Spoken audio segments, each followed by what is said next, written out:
পাওয়ার আর হারানোর হিসেবটা অতটা সোজা নয়। ওখানে ভিড় অনেক, কিন্তু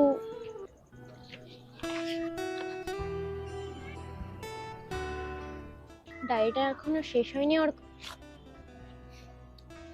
7টা বছর হয়ে গেল। 7টা বছর তো আর কম সময় না, বল? কিছু গল্প শেষ না হয় ভালো, শেষ হলে তো সেটা ইতিহাস হয়ে যায়। আর আমি চেয়েছিলাম যে এই গল্পটা আমার জীবনে বর্তমান হয়ে থাকুক। এই শহরটা কতটা বদলে গেছে না?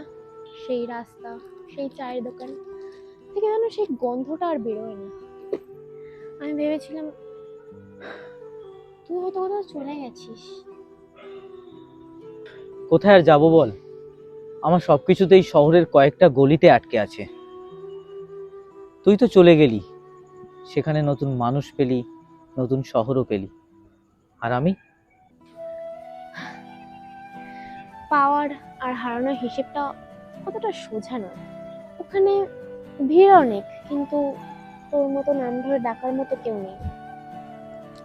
তোর মনে পড়ে আগে কেমন আমরা একটা ছাতায় ভিজতাম, আর তুই তুই বলতিস যদি সময়টা এখানেই থমকে যেত কতটা ভালো হতো, তাই না?